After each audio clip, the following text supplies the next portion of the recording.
Na imensa assembleia, presidida pelo irmão Sóstenes, centenas de espíritos suicidas ouviam atentamente as palavras dele e de irmã Doris.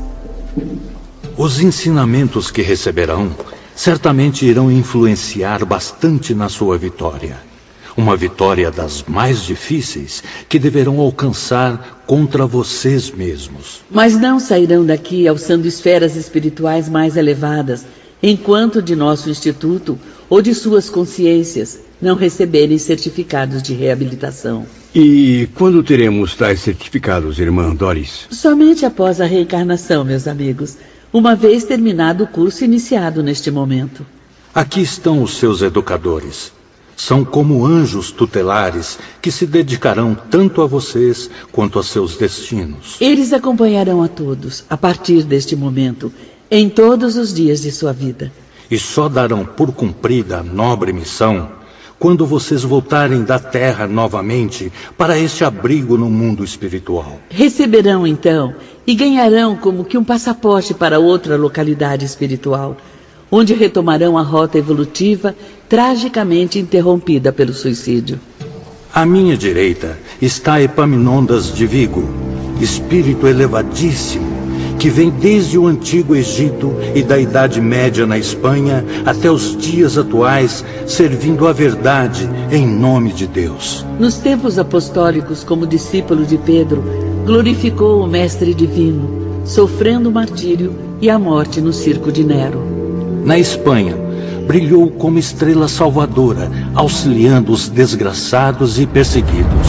Mas justamente porque brilhava no meio das trevas, sacrificaram-no outra vez, não mais atirando seu velho corpo carnal às feras famintas, mas queimando-o numa fogueira pública.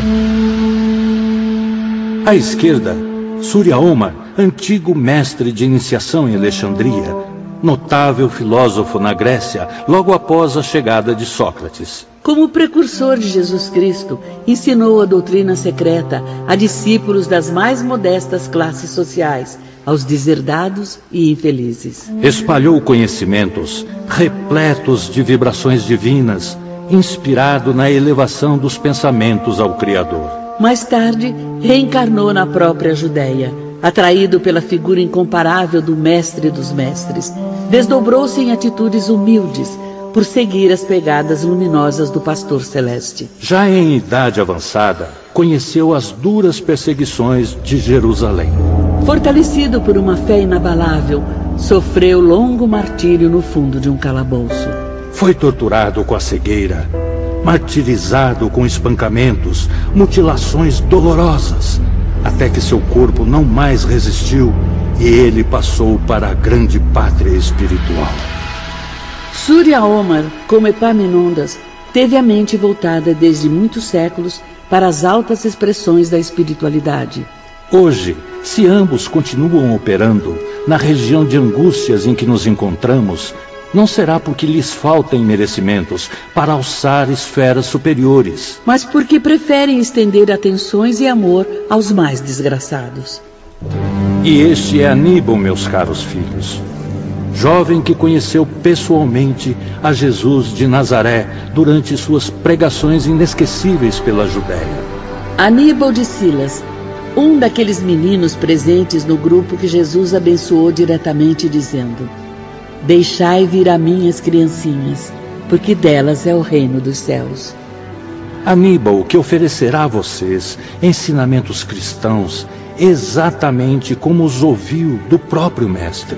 E ele assegura que quando Jesus pregava sua doutrina de amor, quadros explicativos de maravilhosa precisão e encanto surgiam inesperadamente à visão dos ouvintes.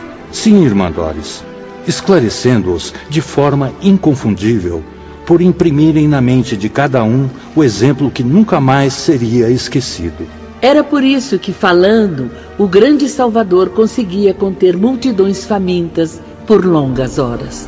Era capaz de dominar povos rebeldes, arrebatar ouvintes, convencer corações receosos. Aníbal cresceu e fez-se homem, sentindo-se sempre envolvido pelas radiações do Divino Mestre e que nunca mais se apagaram das suas recordações. Trabalhou pela causa, repetiu o que ouviu do Senhor ou de seus apóstolos, preferindo, porém, instruir crianças e jovens, lembrando-se da bondade com que Jesus se dirigia à infância. Viajou e sofreu perseguições, injúrias, injustiças, até porque era de bom gosto social criticar os adeptos do Messias, ofendê-los, persegui-los, matá-los. Em Roma, Aníbal viu-se glorificado pelo martírio. Teve o corpo incinerado num poço que ornamentava os jardins de Nero, aos 37 anos de idade.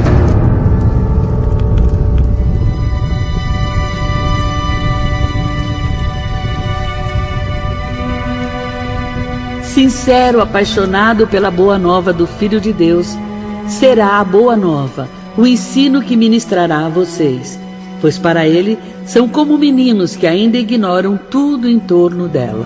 A fim de se especializar nestes sublimes ensinamentos, têm sido necessárias a Aníbal vidas sucessivas de renúncias, trabalhos, sacrifícios, pois somente assim seria possível desenvolver este dom tão precioso. Ele o conseguiu, porque jamais em seu coração faltou a vontade de vencer. Nunca esqueceu os dias gloriosos das pregações messiânicas, o momento em que foi abençoado diretamente pelas sagradas mãos de Jesus e a palavra do Divino Mestre dizendo: deixai vir a mim os pequeninos, porque deles é o reino dos céus. É que Aníbal vinha sendo preparado desde eras distantes. Viveu nos tempos do profeta Elias, respeitando o nome do verdadeiro Deus. Foi mais tarde iniciado nos mistérios das ciências pela antiga escola dos egípcios. Apesar do sacrifício em Roma, renasceu ainda na terra. Sofreu novas perseguições nos tempos de Adriano e comemorou a vitória de Constantino. Sacerdote católico na Idade Média, por mais de uma vez, foi anjo protetor de pobres crianças abandonadas, convertendo-as em homens úteis e em mulheres honestas. E tanto Aníbal se preocupou com a infância e a juventude, tanto fixou energias mentais naqueles rostinhos tão meigos, que sua mente imprimiu em si próprio uma eterna aparência de adolescente gentil. Sim, pois como veem, ainda parece ser o menino abençoado pelo mestre Nazareno na antiga Judéia, na sua passagem visível pela terra. Até que um dia, uma ordem direta desceu das altas esferas de luz, vinda diretamente do Cristo.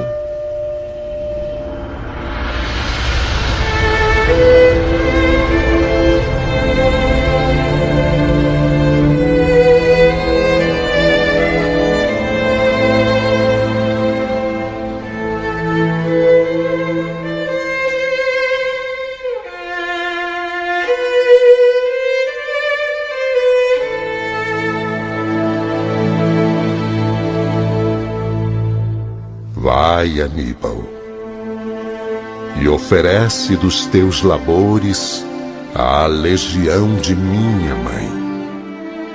Socorre com meus ensinamentos que tanto prezas os que mais destituídos de luzes e de forças encontrares, confiados aos teus cuidados.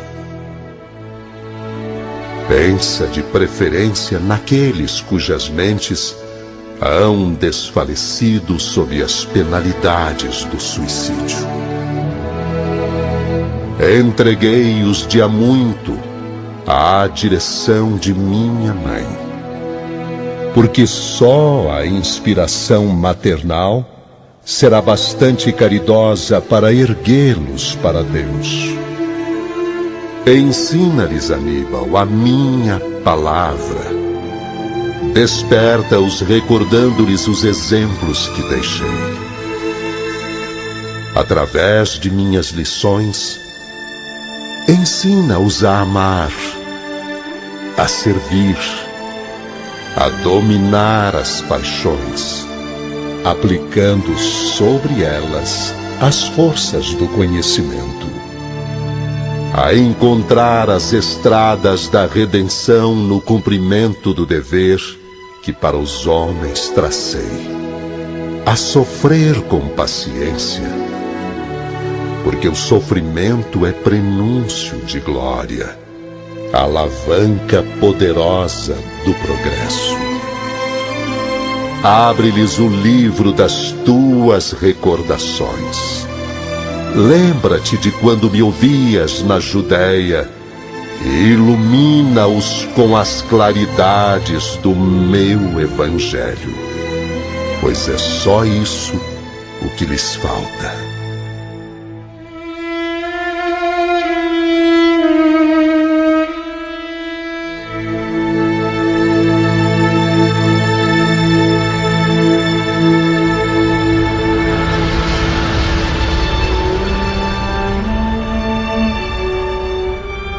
E aqui está ele, meus irmãos, modesto, pequenino como um adolescente, mas tocado pela flama imortal da inspiração cristã. A partir deste momento, confio seus espíritos à bondade de Aníbal. Fez-se pequena pausa, momento no qual meus 2 companheiros e eu não contivemos as lágrimas, ainda perplexos, até mesmo envergonhados com a honra recebida. E as lágrimas, antes tímidas, expandiram-se em largos sorrisos de esperança ao contemplarmos ao longe, no centro do grande salão, a figura radiante de Irmã Doris, também sorrindo para os nossos tristes espíritos. Imensa comoção atingia a alma dos aprendizes, extraindo do seu íntimo enorme admiração pelos 3 vultos que lhes eram apresentados. E que tão estreitamente se ligariam ao nosso destino por um tempo que não poderíamos absolutamente prever. Aproveitando o pequeno intervalo na reunião, Camilo comentava com seus amigos. Confesso que até agora é difícil acreditar. A figura de Jesus Cristo nunca havia sido me apresentada desta maneira. A verdade é que, até então, o Messias nos aparecia à imaginação mais como um ser inatingível, incompreensível à mente humana. Certamente, João. Nunca o imaginei como personalidade real, capaz de se tornar compreendida e imitada pelas demais criaturas. Verdade ainda maior é que nossos 3 instrutores foram contemporâneos do Filho de Deus. E mais, conheceram-no pessoalmente, ouviram-no falar, falaram mesmo com ele. Por isso agora não tenho mais dúvidas. O divino profeta, Espírito perfeito, jamais se negou a falar com quem o procurasse. Incrível, meus caros. Um destes espíritos iluminados recebeu as bênçãos daquela mão milagrosa afagando sua cabeça.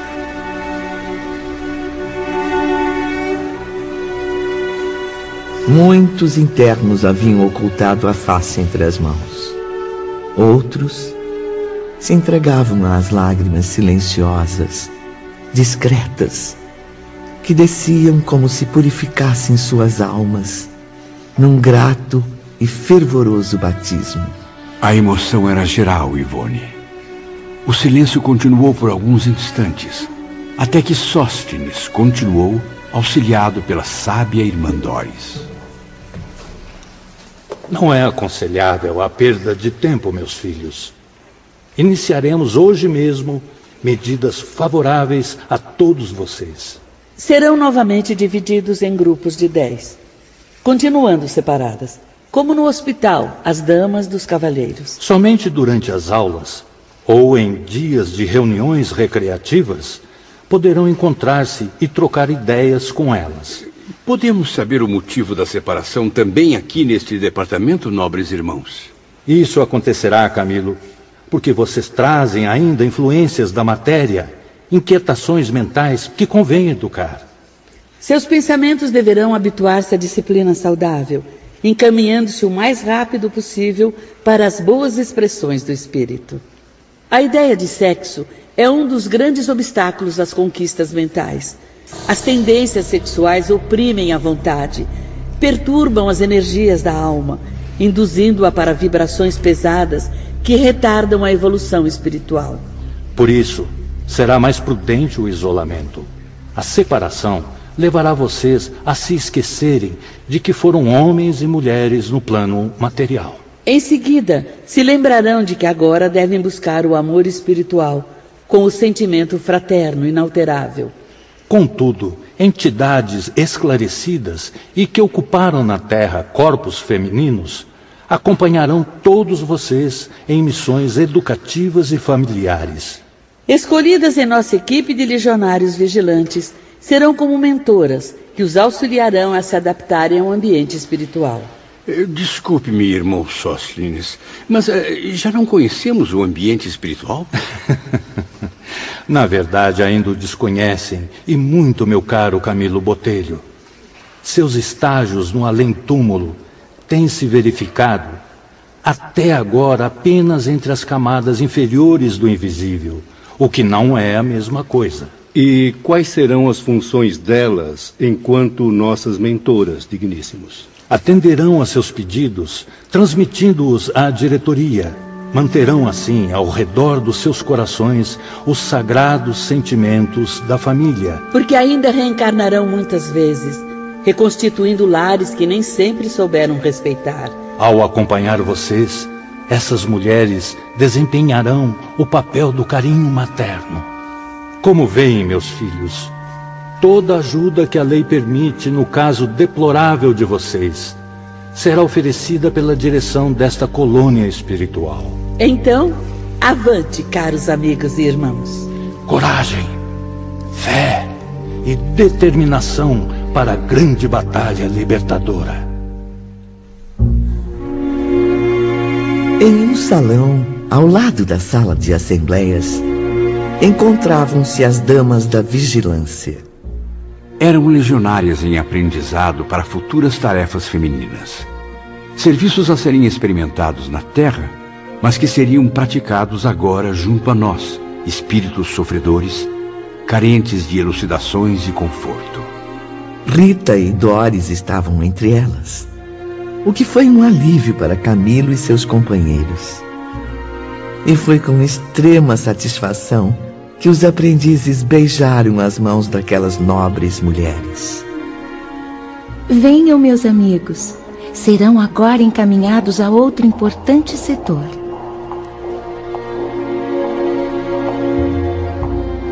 Partiram então para o nobre edifício, onde ocorriam as aulas de filosofia e moral, um dos magníficos palácios situados na formosa avenida acadêmica. Logo ao entrarmos no local das aulas, suave comoção nos agitou. Era um salão imenso, disposto em semicírculo, repleto de confortáveis arquibancadas. Ao fundo, uma enorme placa luminosa despertava a atenção do visitante. E ao centro, ao lado dela, a cadeira do palestrante. Nem por um segundo na Terra imaginei existir uma sala de aula tão magnífica. A aparelhagem não me é estranha. Lembram-se que já a vimos por mais de uma vez nos serviços hospitalares? Tem razão, Camilo. Mas esse aparelho parece aperfeiçoado, talvez mais leve. Suaves tonalidades branco-azuladas projetavam no ambiente o sugestivo encanto dos santuários. Vejam o que está escrito nas letras cintilantes acima da tela. É o convite inesquecível do nosso eterno Salvador. Vinde a mim, todos vós que estáis exaustos e aflitos, e eu vos darei o lenitivo. Tomai sobre vós o meu jugo e aprendei comigo, que sou simples e humilde de coração, e encontrareis repouso para vossas almas, pois o meu jugo é suave e o meu fardo é leve.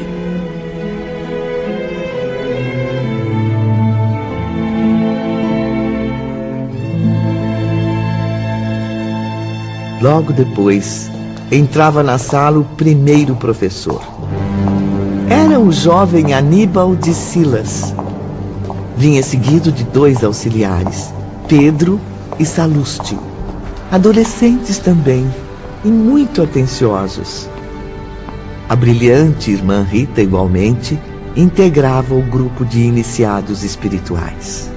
Pensamentos do passado invadiram minha consciência, deixando que recordações queridas da infância emergissem do meu coração. E revi-me pequenino, temeroso, ao enfrentar pela primeira vez o velho professor que me dera a conhecer as letras do alfabeto. Os auxiliares ligaram fios luminosos à cadeira em que Aníbal já se sentava e prepararam uma espécie de faixa semelhante à usada no caso de Agenor Penhalva. O silêncio era religioso, Ivone.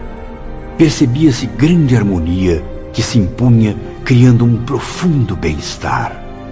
Mesmo sofredores, angustiados e aflitos, aquietamos nossas queixas e preocupações pessoais, aguardando a sequência do momento. Sobre o tablado, mais 6 instrutores se apresentaram. Sentaram-se em sofás, dispostos em semicírculo. Aníbal permanecia ao centro, ao lado de irmã Rita, enquanto Pedro e Salústio se distanciavam.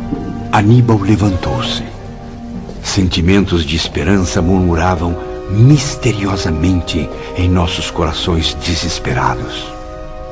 Instintivamente, os aprendizes viram-se tomados de profundo respeito e uma estranha sensação de temor. Arrepios desconhecidos passavam por suas almas, aquecendo-as com suavidade. Na verdade, ondas magnéticas eram conduzidas por meio daquele hino maravilhoso que unificava nossas mentes ao som de acordes irresistíveis, fazendo-nos vibrar com harmonia.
Vamos orar, meus irmãos.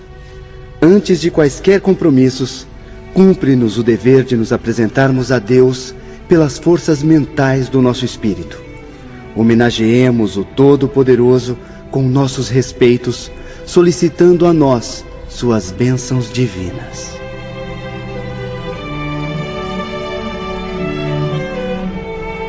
Para nós, aqueles olhos brilhantes eram como tochas vivas que reconfortavam nossas almas amarguradas, uma a uma. Baixamos então as cabeças, amedrontados na presença daquela força tão superior.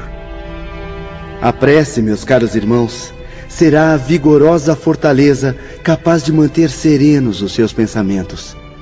Neste nosso primeiro encontro, fiz questão de convidar a querida irmã Rita para participar da palestra. Ela certamente também nos trará muitos ensinamentos sobre o poder da oração. Sim, Aníbal, pois precisarão de tranquilidade para enfrentar as tormentas que virão.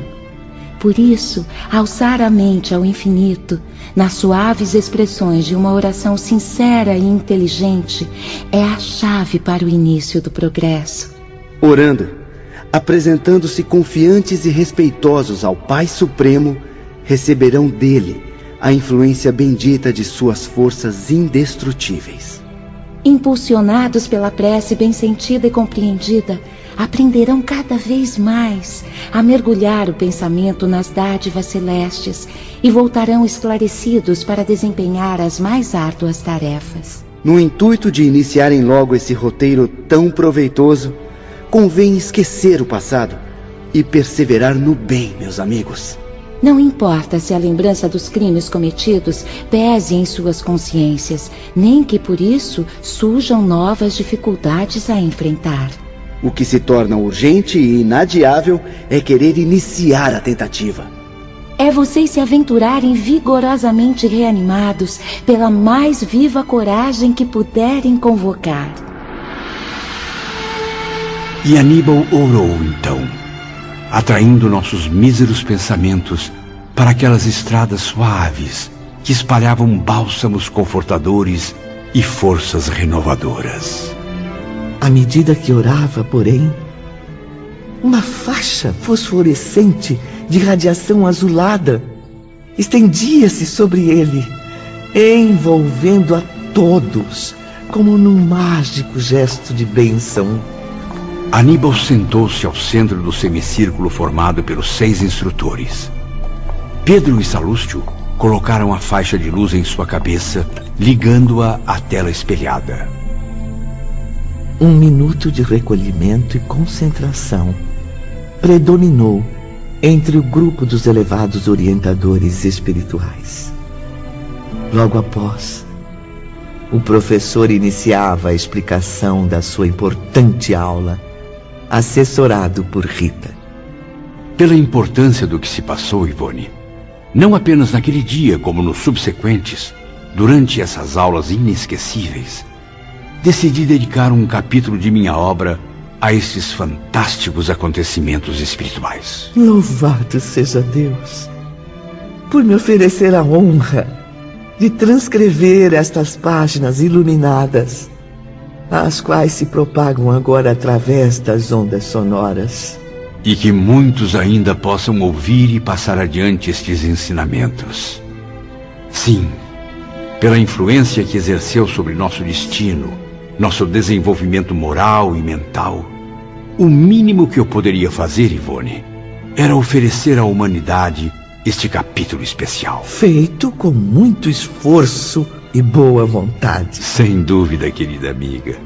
Porém, apenas um reflexo muito pálido do que presenciamos realmente nas misteriosas e extraordinárias paragens do invisível.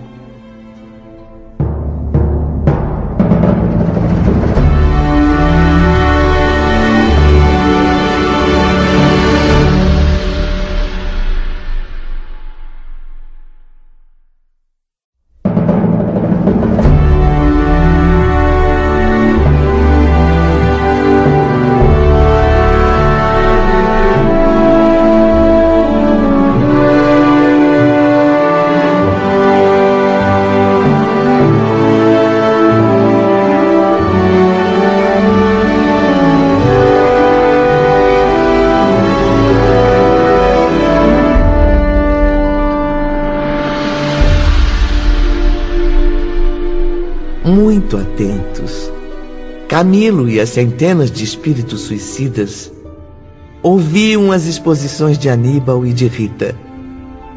Esclarecimentos sagrados sobre o Cristo que conheciam como homens. Mas que ainda não havia sido devidamente apresentado aos seus espíritos.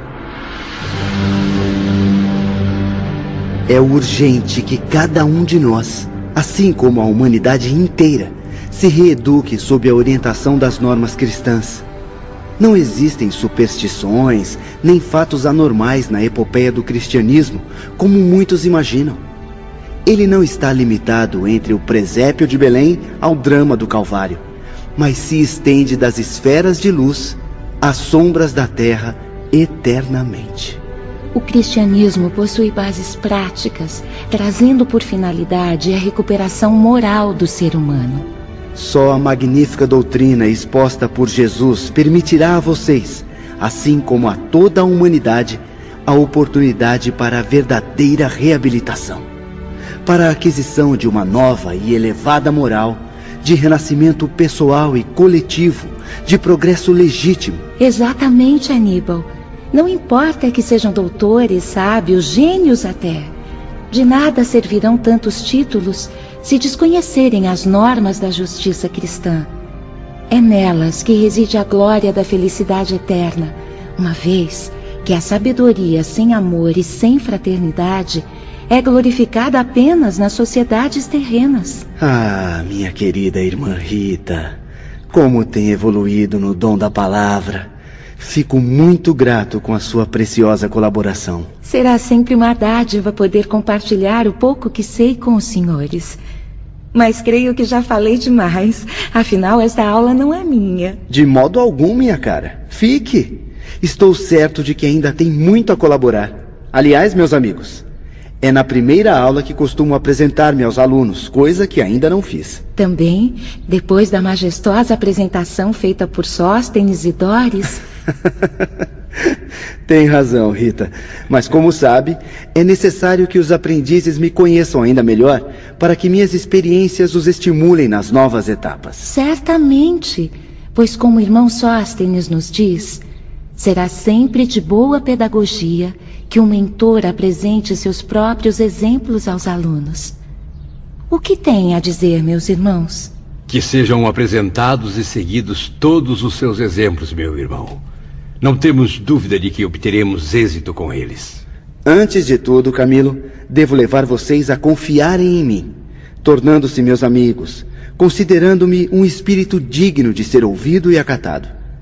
Que possam observar em mim mesmo um caráter reconstruído pelo amor de Jesus, redimido através dos princípios que deverão conhecer para progredir.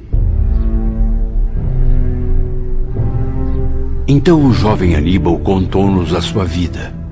Não apenas a última existência, testemunhada em terras italianas durante a Idade Média, mas as várias migrações no seu giro evolutivo.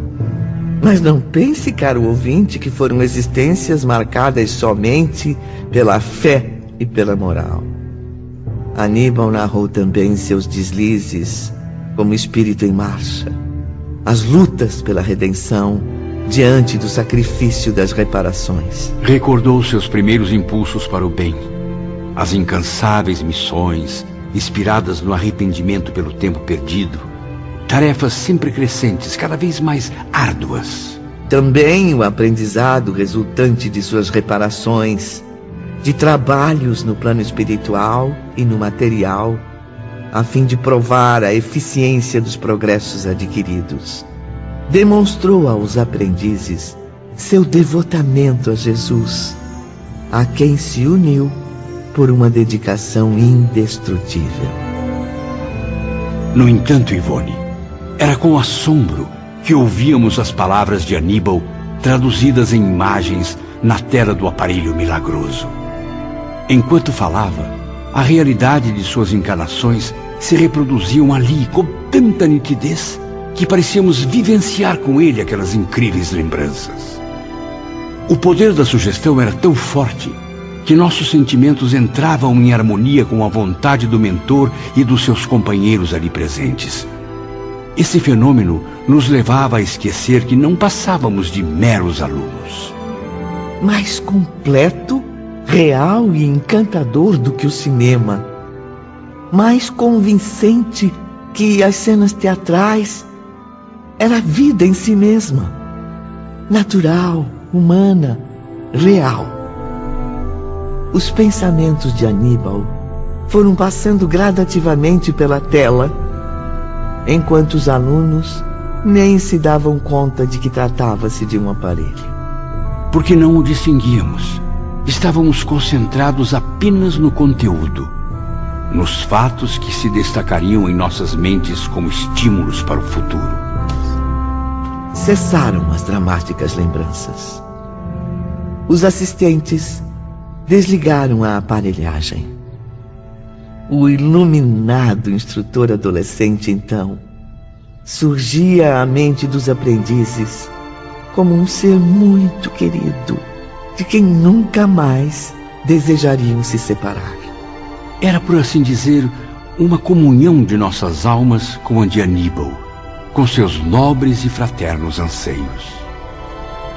As cenas a que acabaram de assistir, refletidas sobre esta tela, que não é senão um espelho extraordinário do mundo espiritual, foram as minhas recordações. Intactas, vivas, despertadas do fundo da minha consciência. Todos os filhos do Altíssimo, ao viverem suas existências, imprimem nos arquivos da alma todas as trajetórias testemunhadas, as ações, as obras e até os pensamentos que concebem. A longa história de cada um encontra-se gravada neles próprios, assim como a história do planeta, onde já vivemos, está arquivada nas camadas geológicas. Uma epopeia eternamente reproduzida, igualmente arquivada nas ondas luminosas do espaço através do infinito do tempo. Por sua vez, o espírito registra com nitidez idêntica tudo o que a consciência armazenou através da eternidade. Arquiva os pensamentos em seus segredos, reflete-os ou manifesta-os, conforme a necessidade do momento. Tal como fiz agora, irmã Rita, bastando para isso a ação da vontade educada. Vontade educada? O que significa isso, meu nobre instrutor? Será que poderemos usufruir dela algum dia? Ah, meus amigos, se, cursando universidades na Terra, esclarecendo inteligências como homens que foram, houvessem igualmente cultivado os preciosos dons do espírito, capacitando-se aos conhecimentos das ciências psíquicas, certamente não teriam sido derrotados pelo suicídio. Se houvessem educado os bens da alma, agora estariam à altura de compreender minhas expressões mentais sem o auxílio desta aparelhagem. O que acabaram de ver será sempre uma operação muito delicada. Exige sacrifício por parte de todos. Meus irmãos instrutores e meus assistentes forneceram-me fluidos necessários à reprodução das imagens e dos sons, a fim de que meu esforço não fosse excessivo. Envolvidos neste ambiente de magnetismo superior, vocês sugeriram a si próprios a certeza de que viveram comigo as minhas vidas, quando a verdade foi apenas que assistiram ao passado depositado em meu ser. Não tardarão a conhecer as mesmas experiências, extraindo de vocês mesmos o passado adormecido. E isso será possível porque mantêm, mesmo embrutecidos pelas consequências do suicídio, dons da alma que nas entidades normais despertam facilmente, logo que ingressam na espiritualidade. No entanto, não competirá a mim orientar os irmãos neste doloroso retrospecto. O conhecimento que acabaram de adquirir, tão comum no mundo espiritual, um dia enriquecerá as aquisições intelectuais e científicas da Terra. Será uma grande recompensa aos homens através da ciência psíquica transcendental. Até lá, o ser humano terá de moralizar-se, desenvolver qualidades preciosas do espírito, as quais, no momento, ele ignora possuir. Assim, será digno de tão sublime aquisição, para que não venha a servir-se desse dom divino como um instrumento de crimes e paixões inferiores.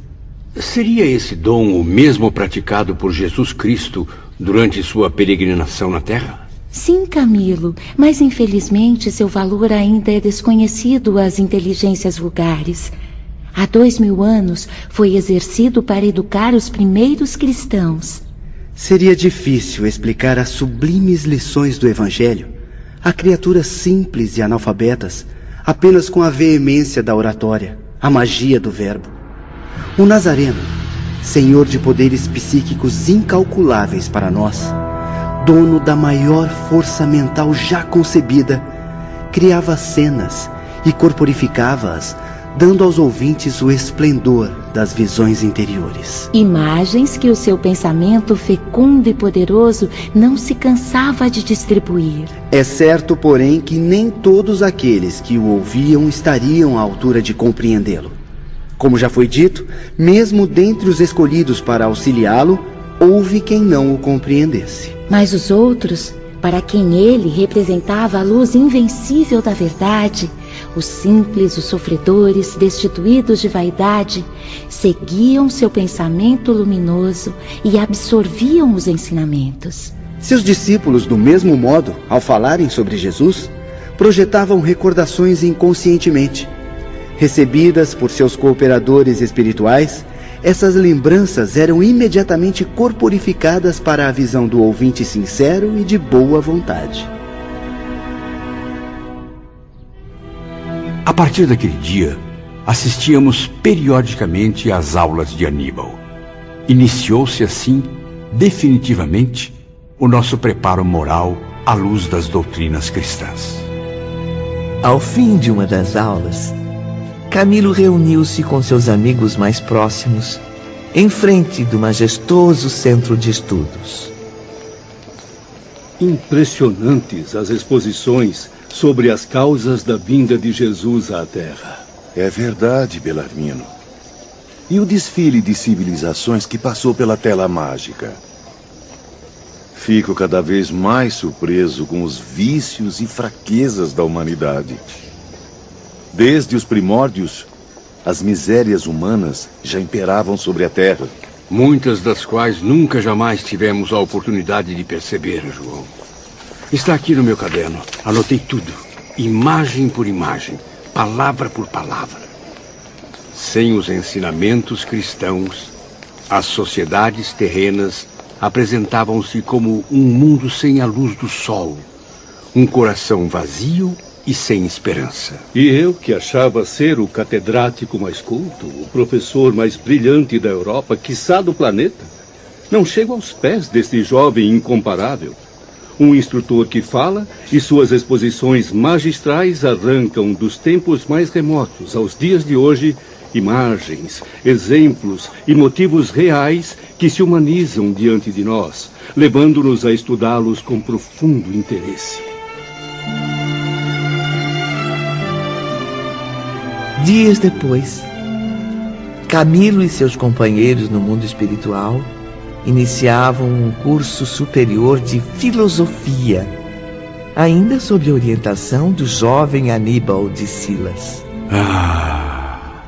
E como era empolgante, era belo e comovente revermos a existência das sociedades extintas, seus costumes, suas quedas, seu heroísmo, suas vitórias. Estudamos como jamais na Terra a vida da humanidade desde o princípio. A história magnífica das maiores sociedades terrenas e, como dizia o próprio Aníbal, de falanges que nasceram e renasceram muitas vezes e depois se foram, atingindo ciclos melhores em outras moradas do universo, dando lugar a outras humanidades. Sim, civilizações irmãs, as quais lutariam também por meio dos renascimentos, trabalhando continuadamente em busca do mesmo progresso, unidas pelo mesmo objetivo, a perfeição.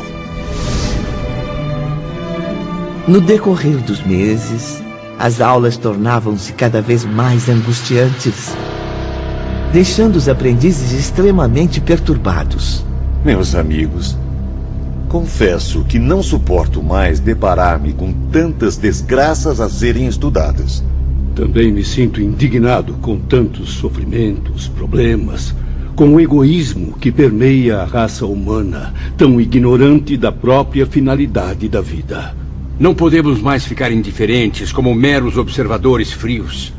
Fazendo parte dessa humanidade sofredora que desconhece Deus, Devemos ser solidários com suas desgraças. Afinal, suas amarguras também são as nossas. A agonia impregnava os seus espíritos, despertando ânsias profundas, estados mentais inconcebíveis ao pensamento humano. Estávamos ainda perdidos, Ivone, desejando algo que nos libertasse das trevas em que nos sentíamos presos. Até que, em certa aula, num dia tranquilo em que palpitava